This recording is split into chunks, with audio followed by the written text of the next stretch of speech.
Teaspoon है still.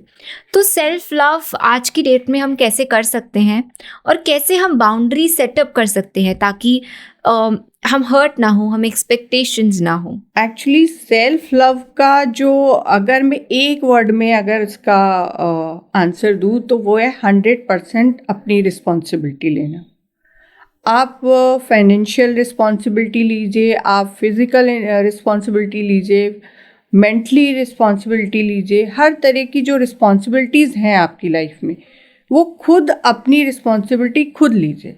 जब तक आप अपनी 100% रिस्पॉन्सिबिलिटी नहीं लेते हैं ना, तब तक आप सेल्फ लव वाली जो जर्नी है वो तय नहीं कर सकते, क्योंकि 100% रिस्पॉन्सिबिलिटी लेने के बाद ही आप में एक स्ट्रेंथ आती है, एक करेज आता है। और जब आप खुद, क्या है, कुछ लोग 50% रिस्पॉन्सिबिलिटी लेते हैं कि इंडिपेंडेंट भी हैं और सब कुछ कर रहे हैं, लेकिन फिर भी कहीं ना कहीं वो दूसरों से एक्सपेक्टेशंस रखते हैं।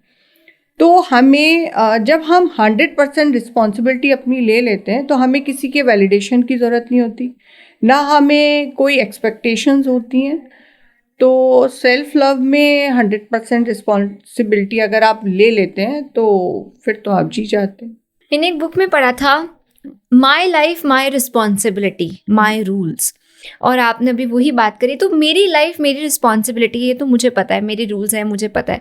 बट स्टिल कहीं ना कहीं जब हम कहते हैं मेरी लाइफ में हो गया, मैं नहीं चाहता था करना, हो गया, मैं ये बोलना नहीं चाहता था बट हो गया, तो आपको क्या लगता है कि कुछ अनरिजॉल्व इमोशंस हैं इसलिए हम वो कर जाते हैं जो हम करना नहीं चाहते, या फिर कुछ माइंड में कुछ ऐसी खिचड़ी पकड़ी है कि हमारे एक्शंस, हमारे थॉट्स, हमारे बिलीव्स बहुत अलग अलग चल रहे हैं, जिसकी वजह से डिप्रेशन, एंजाइटी, ऐसे नए नए टर्म्स इमर्ज होकर आ रहे हैं। तो मुझे ये जानना था कि जो जैसे डिप्रेशन है, एंजाइटी है, क्या ये भी लैक ऑफ सेल्फ लव है? और अगर हाँ, तो हम कैसे इनको ओवरकम कर सकते हैं विदाउट मेडिकेशन? तो ये जो आपने बोला ना, ये रिजेंटमेंट है एक तरीके का, जो हमारे पास वूंड्स होते हैं, ये रिजेंटमेंट वहीं से चल रहे होते हैं।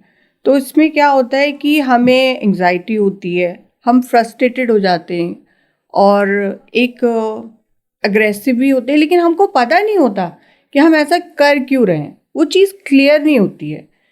तो उसको क्लियर करने के लिए जो हमारे पेन्स हैं, जो हमने दबा दिए हैं, तो उन पेन्स को फील करें कि वो पेन्स की स्टेम क्या है, वो कहाँ से आए, क्यों हम ऐसा कर रहे हैं।